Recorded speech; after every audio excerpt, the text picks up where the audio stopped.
Very nice introductions. I will do my best to make sure that I do this Zoom thing right. And good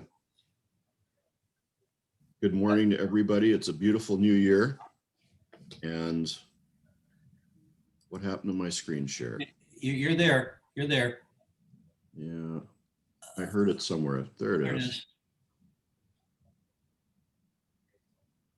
There we go. So hopefully everybody can see what I'm doing. If you have questions as we go along, go ahead and hit the chat room or write them down so you can remember. I'll try and leave lots of time for questions.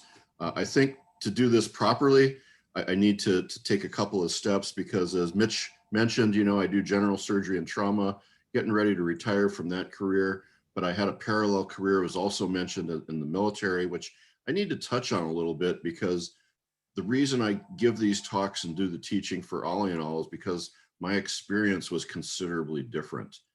I have a couple of disclaimers. There's not much graphic stuff in this. I took the medical things out because not everybody here is a doc. I can back everything up with open source material that I can verify. And of course, I have to say that these are my own opinions, don't reflect the Department of Defense or the Department of the Navy or the Marine Corps, all of which I hold in pretty high regard. I don't have anything monetary to declare, and even though I have a birthday in January, I didn't get a free lunch offer today. So, but I know if you were having a meeting, I might get one. I'm not going to do any politics today, although it's really hard. And I'll try not to swear like a sailor. The rest of you guys who have been in the Navy kind of can recognize that disclaimer. I'll do my best. But to take you to where I am now, this is my 50th year in medicine. I started medical school in 1971. I'm a general surgeon. I do trauma. I teach surgery and ATLS, advanced trauma life support. But I'm getting ready to kind of segue out of that.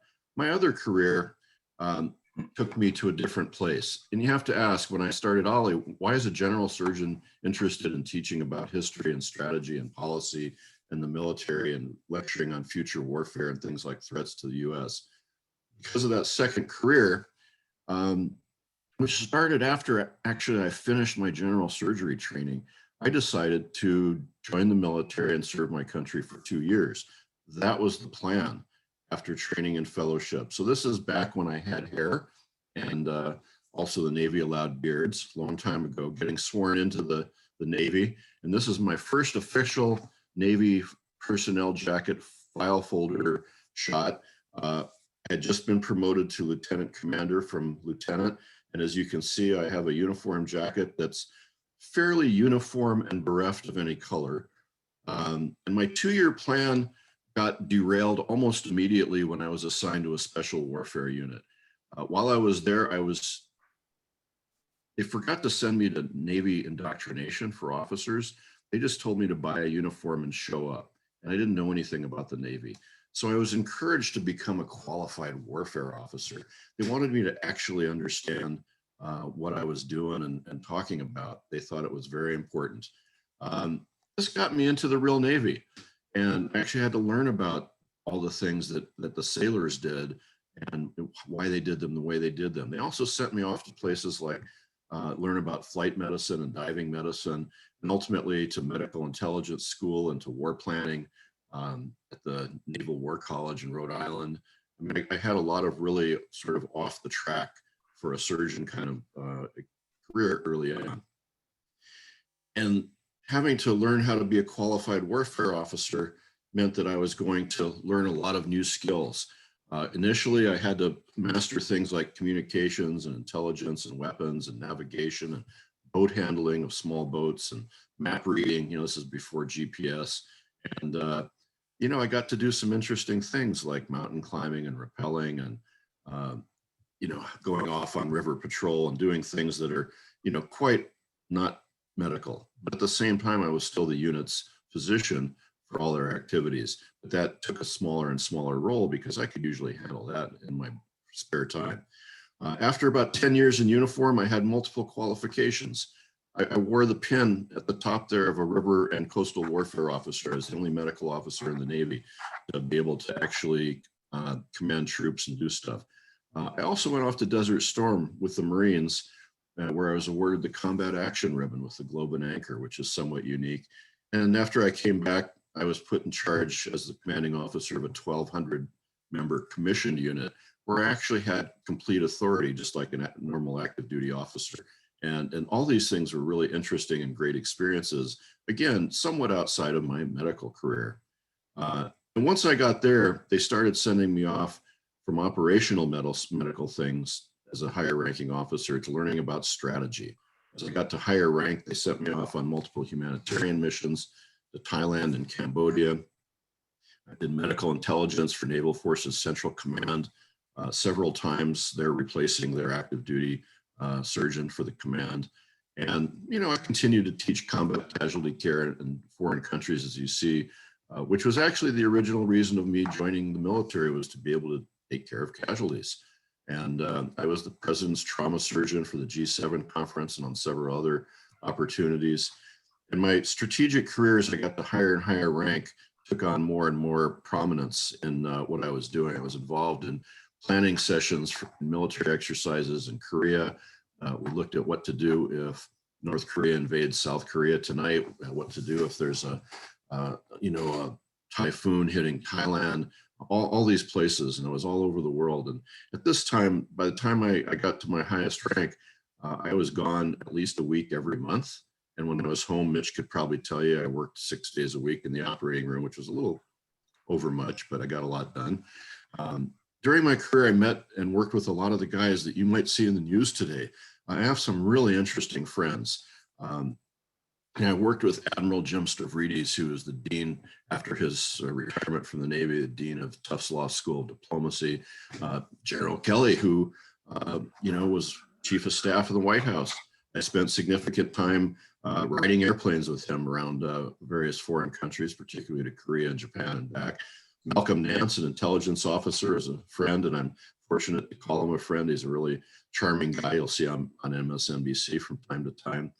And some of the others like Jim Mattis and H.R. McMaster. And I still teach combat casualty care and advanced trauma life support for the military. So although I'm retired and not sure I could, I think my uniform might have shrank after I put it in the closet, I could probably squeeze into it and still contribute some way with or without the uniform, which is why I still teach for the military. So all kinds of strategic assignments, including U.S. Strategic Command, which fits into a little bit of what we're going to talk about today. I was a deputy surgeon for Pacific Fleet, commander of Navy and Marine Corps Medical Forces Korea, another big commissioned unit. You get your own challenge coin. Those of you guys who are in the military know all about these. And when I retired, I had a little more color in my uniform than I did when I started. As you can see in the right lower quadrant of your screen there was definitely a little bit of a change. But the biggest change was when I went to Strategic Command. And although I'm not going to dwell on that a lot today, I now had a true global perspective looking at defense of the United States as well as the threats to the United States. And I was assigned here in 2000. And it's a place where Dr. Strangelove meets the defense of the homeland. You go, 50 feet down through the blast doors, biometric screening to get in. Really interesting. I had a real security clearance that took about 6 months before I could even post to this new job. So it's pretty interesting. With that introduction, as my friend from television says,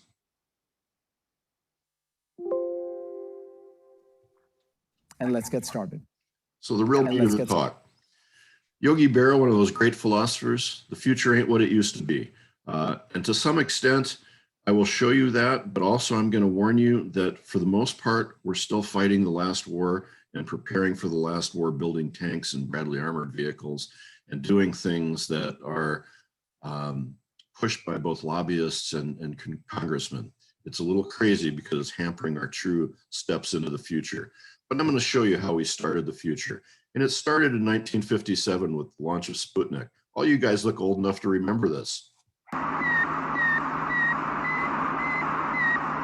CBS Television presents a special report on Sputnik 1, the Soviet space satellite. Douglas Edwards reporting.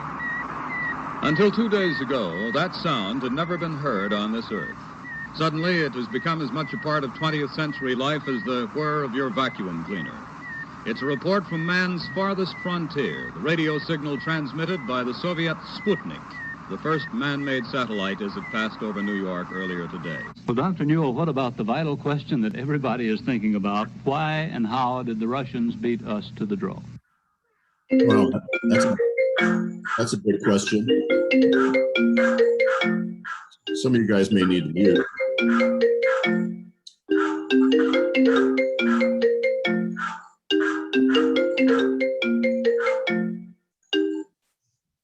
There we go. So why and how did the Russians beat us to that draw? Well, you know, we kind of sat on our hands after World War II and enjoyed the peace dividend. But Sputnik led to the development of a place called DARPA. It's the most amazing place. It's the Defense Advanced Research Projects Agency. It was a commitment by the United States at that point to be the initiator rather than the victim of strategic technological surprises. And it worked very, very well. They worked together with industry, military, and academia so that the projects were very joint.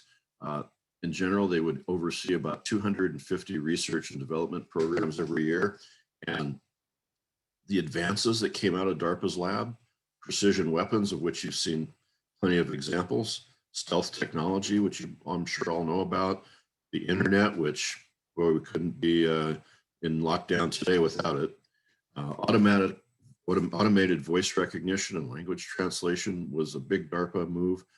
Global positioning system receivers is from DARPA.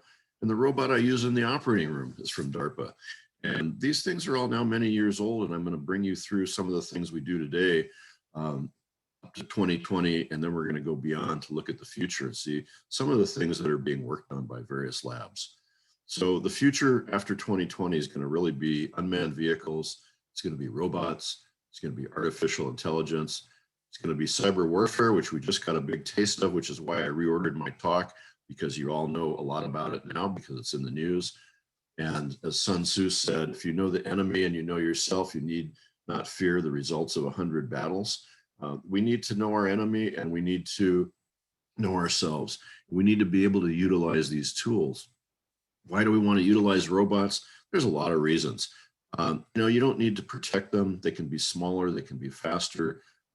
You don't risk the casualties. You can send them on suicide maneuvers. They're fearless. If there's a near miss, they're not going to panic usually. The robots so far pretty much are directed. They don't really need to sleep or rest. They might need some mechanical maintenance, but they're pretty indefatigable. They're strong and fast, and they usually don't complain very much. And those of you who, are in the Navy know that that's kind of a tradition, but, your robot probably isn't going to complain. That said, I know Hal from movie certainly did complain at one point and tried to take over the spaceship, but there are a lot of other robot benefits. Overall, they're less expensive. To train a fighter pilot, it costs roughly $2 million from entering flight school till joining the fleet. They're somewhat expendable. You can use them on suicide missions without, having a congressional investigation. You can duplicate and train them fairly quickly. They're more maneuverable. There's a faster response time because you can actually pre-position them, and I'll show you some examples today. One of the places of the battlefield that's crucial to anybody going to war or going into a conflict is you have to have advanced knowledge, like Sun Tzu says.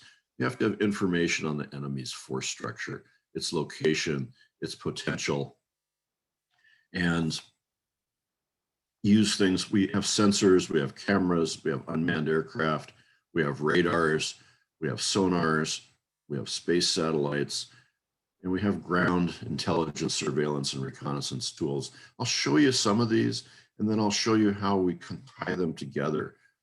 Because if you have enough reconnaissance and surveillance, you can simply blanket the battlefield with your knowledge. So you can use robots that are the size of this one that's on the tip of somebody's finger that you can fly into places where they can just hang out, on a wall or a tree branch and send you back data. Data will be very important, as we'll talk about later. You can use your robots to do the jobs that are patently unsafe for most of us. And you can use your drones to carry out attacks and things if you need to.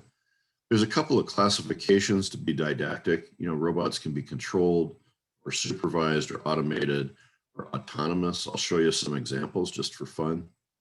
Unmanned vehicles are very important.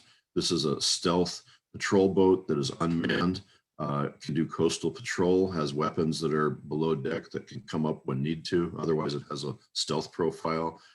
This used to be the raiding craft of the guys who would go ashore, like the SEAL teams, but you can make it unmanned and put weapons on it and sensors on it and cameras on it and send it in to do, shoreline patrol and oceanographic information without risking people's lives. And you can use robots for everything like this one. These guys are both for removing IEDs, and the one in the lower left corner is heavily weaponized, as you can see. And you can have one like this, which is kind of cute. You can use it to patrol your park. Around you, please stand at least 1 meter apart. Thank you. This one in Singapore is telling people to put their masks on and stay 6 feet apart. That's quite hilarious.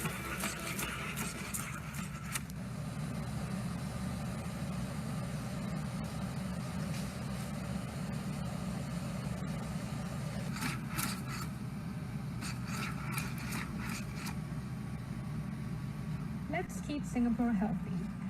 For your own safety and for those around you, please stand at least 1 meter apart. Thank you. And you don't have to clean up for it.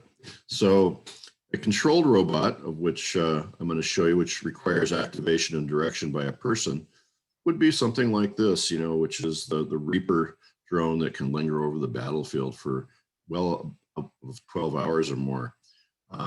There's remote controlled rovers that, somebody can use to help them with their job, like carrying a litter or carrying ammunition. And why would you have to risk people? You can load things onto a rover like this that can be pre-programmed or directly controlled to take stuff to another location. Also has cameras and sensors to send you back intel. You can, instead of having donkeys or pack horses or carrying heavy loads, you can have a robot like this that can carry your heavy load. And you can use remotely piloted helicopters so that you don't have to fly into hot zones and lose helicopter crews to pick up injured or to drop off ammo.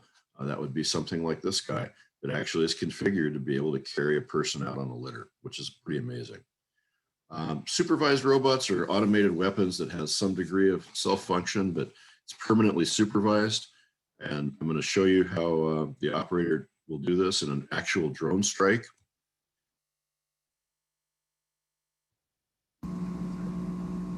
Possible new target approaching target 1 building. Designate new target, target 5. Pilot copies. Sensor copies. White pickup arrived in front of target building. Pilot copy. 2 passengers, including target 5, have entered the building from the white pickup. Confirm target in building. Copy. Pilot, Sentinel, request weapons loadout. Sentinel, pilot, I've got 8 missiles and 2 bombs on 2 predators in the target vicinity. Pilot, let's spin up a weapon on tail 107. Copy. Pre-launch checklist. Weapon status. Weapons ready. Pre-launch checklist complete.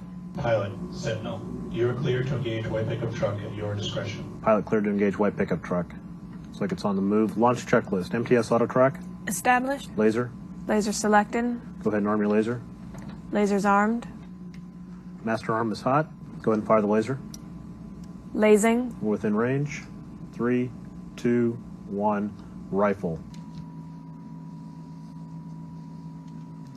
3, 2, 1. Impact. Pretty amazing technology, changes the face of warfare. We should probably have another lecture sometime on the ethics of doing a drone strike like this. I'm going to talk a minute about automated tools and robots that work in an independent manner. They don't require much of any kind of intervention of a human. It's usually pre-programmed and cannot adapt its function outside of the pre-programmed parameters, as I'll show you in another example. And these are things that are both fire and forget or target and forget systems. You tell them what to do or what to take or what to attack or what to blow up, you turn them loose. The more simple examples, I'm going to show you the Navy has a fully autonomous ship.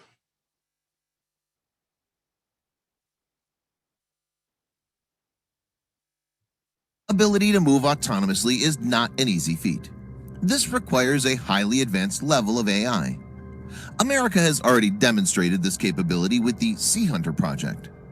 U.S. Navy's Sea Hunter project achieved something amazing recently.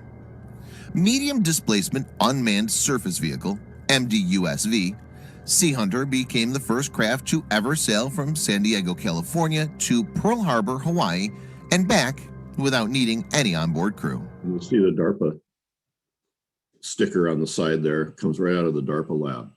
So pretty amazing, sails to Hawaii and back without a crew. Another example, of course, the Air Force has their own thing. The U.S. Air Force's top secret X-37B spaceplane breaks space endurance record. The U.S. Air Force's secret X-37B spaceplane on March 25 broke the world space endurance record by a spaceplane. The X-37B, whose current mission is identified as OTV-4, exceeded the current record of 674 days in orbit to reach 675 days on March 25. There are persistent reports the Air Force is testing a working version of the controversial M-Drive electromagnetic thruster aboard the OTV-4 mission. If true, the report of an M-Drive aboard the X-37B might help explain why the spaceplane remains in orbit well past its announced mission life of 200 days. Also called a radio frequency, RF, resonant cavity thruster, and M-Drive, or M-Drive uses no reaction mass and emits no directional radiation to generate thrust. I guess calling it top secret is kind of an oxymoron after they put this out, but you know, it's open on the internet. Pretty amazing this thing can stay up for over 670 days. U.S. Air Force. So there's all types and sizes of missions that robots can be configured for. Here's another naval mission. Undersea, submarine style. Boeing Orca is a 51-foot-long submersible, is launched from a pier and can operate autonomously. It's designed to be able to sail up to 6,500 nautical miles without being connected to a manned mothership. Initially, the Orca is expected to perform mine and counter-mine warfare. The Orca XLUUV will be open architecture and hence reconfigurable depending on specific mission requirements. So later ones, the mission will be expanded to include anti-submarine warfare, anti-surface warfare, electronic warfare, and strike missions.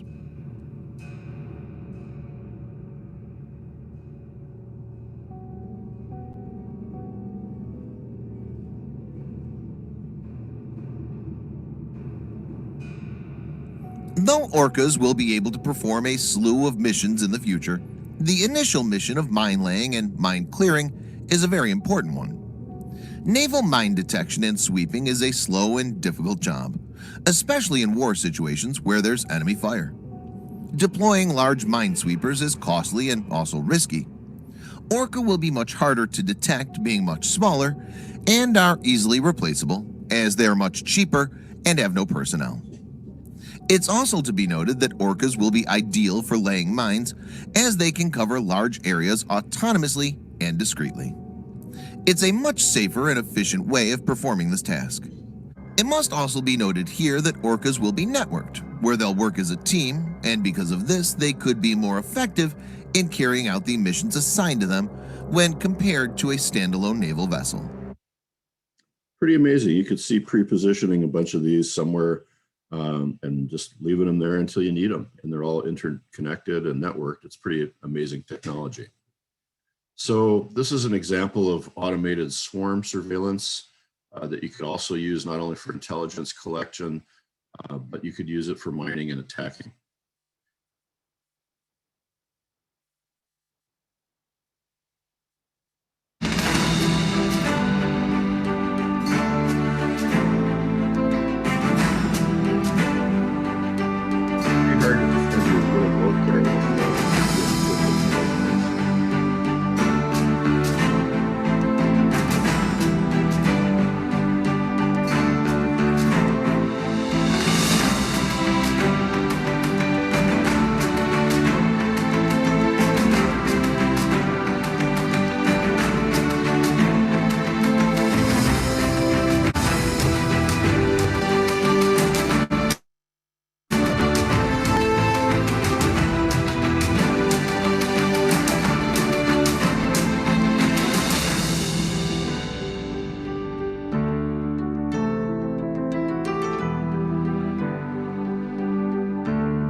interesting stuff.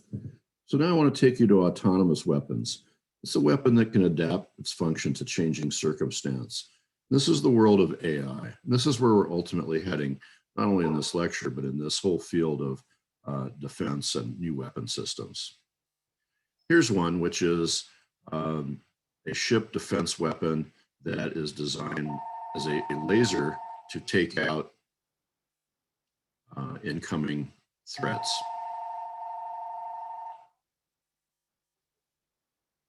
The existing laser weapon is a $40 million system that's demonstrated the ability to take down an incoming drone undeterred by wind and without making any noise. As soon as the laser makes contact with a drone, the vehicle heats to a temperature of more than 1,000 degrees Fahrenheit and explodes. The speed, 50,000 times the speed of an incoming intercontinental ballistic missile, enables it to strike a target almost instantaneously. Silent and generally invisible, as it usually operates at an optical wavelength indiscernible to the human eye. With photons going at the speed of light, which will heat it to the point of destruction and cause it to crash into the ocean. The laser weapon system runs off its own electrical generator and needs no ammunition. Highly accurate, it's very effective when used against small, speedy targets, including incoming rockets, small drones, and artillery shells. Low maintenance, high safety, and long lifespan are its characteristics. The cost is only about $1 a shot.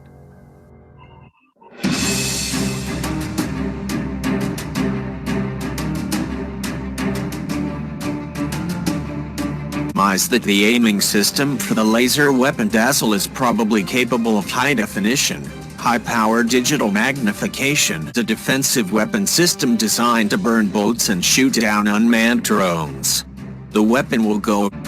Helios is a 60-kilowatt laser system, meaning it has twice the power of the following 3 laser weapon system, Orlaws, installed on the USS Ponce in 2014. Helios's build is a weapon that can burn small speedboats of the type Iran deploys in armed swarms, and can torch unmanned aerial vehicles out of the sky. So this is 2014, we're 6 years plus later. They're now fielding a 200-watt. So you can use robots for other things. They can be big, they can be small, they can be airborne, they can do patrols and attacks, as you see in this one.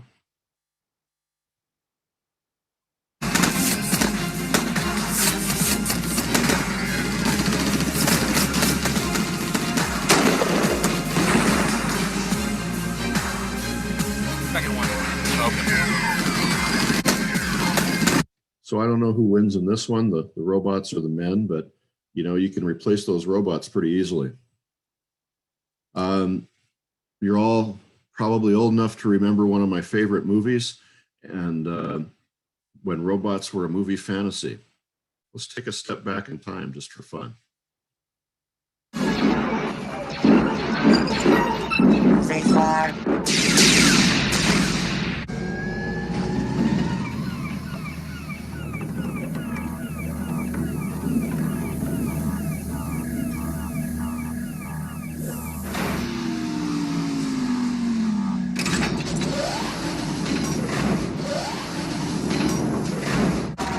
Activate the droids. Yes, sir.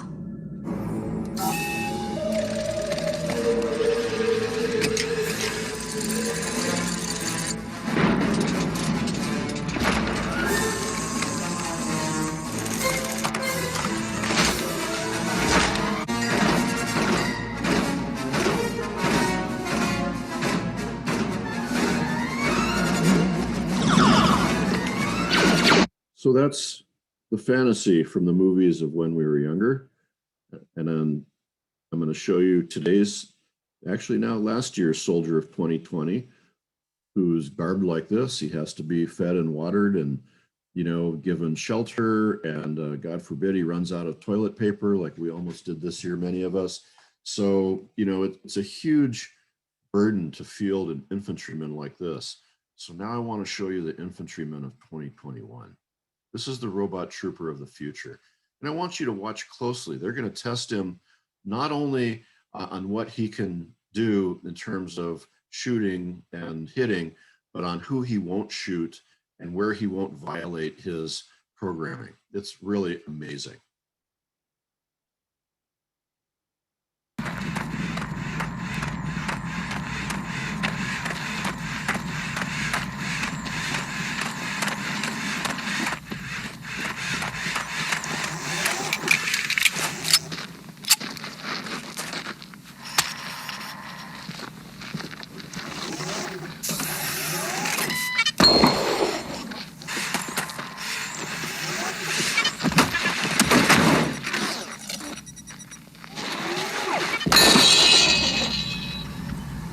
There's challenge programming still.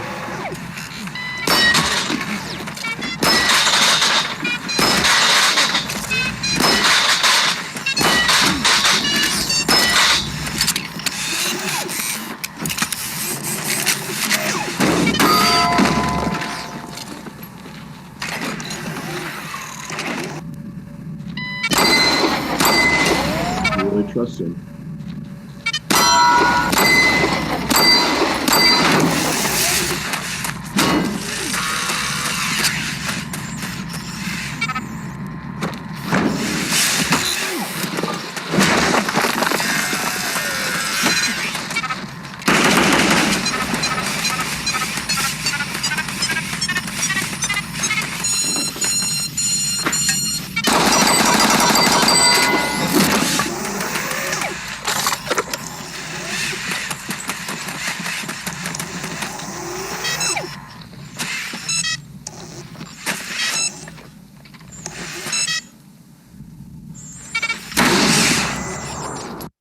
Pretty amazing. So now I want to put this all together to show you not only that was the infantryman of the future, but here's another weapon of the future that just kind of I'm in awe of. And you got to remember that these drones can be programmed with facial recognition now, as well as with GPS and other kinds of things for their missions. They're not just laser guided kinds of things. They're way beyond that. So I'm going to show you an example, and then we can talk about some of these. Customer pilots directed almost 3,000 precision strikes last year. We're super proud of it. It allows you to separate the bad guys from the good. It's a big deal. But we have something much bigger.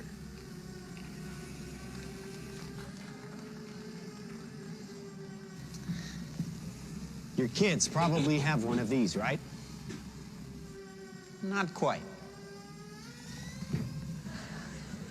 Hell of a pilot? No. That skill is all AI. It's flying itself.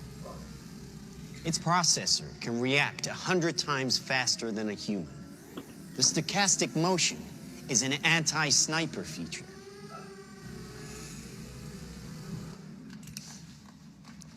Just like any mobile device these days, it has cameras and sensors, and just like your phones and social media apps, it does facial recognition. Inside here is 3 grams of shaped explosive. This is how it works.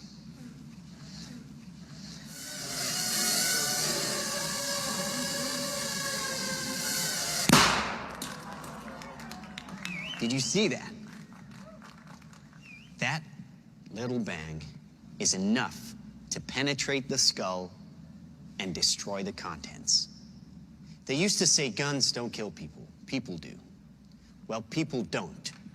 They get emotional, disobey orders, aim high. Let's watch the weapons make the decisions. Now, trust me, these were all bad guys. Now that is an airstrike of surgical precision. It's one of a range of products. Trained as a team, they can penetrate buildings, cars, trains, evade people, bullets, pretty much any countermeasure. They cannot be stopped. Now, I said this was big. Why? Because we are thinking big. Watch. A $25 million order now buys this. enough to kill half a city. The bad half. Nuclear is obsolete. Take out your entire enemy, virtually risk-free. Just characterize him, release the swarm, and rest easy. Dumb weapons drop where you point them. Smart weapons consume data. When you can find your enemy using data, even by a hashtag, you can target an evil ideology right where it starts. It sort of takes your breath away to watch a $20 million delivery of 10,000 of those drones coming out of an aircraft, because, you know, 20 million doesn't get you much in the military world. In fact, it takes more than 10 times that to get you one X-35 strike fighter. So here we are at a fork in the road. And as Yogi Berra would say, when you come to a fork in the road, you should take it. The future is here. It's going to be biologic weapons, which we may be undergoing right now. I assume it's an accident, but you never know. Cyber warfare, which we also seem to be getting hammered on. It's going to be the use of robots. As you saw, they can be trained to replace infantry and other things. The unmanned vehicles like the Reapers and the other aircraft and submarine warfare stuff that I showed you. The autonomous systems like I just showed you, where you can program the assassins of individual people, or you can actually put in the uniform characteristics. Maybe you want to take out the police force in a town. And with that, now that I've got everybody smiling about the future,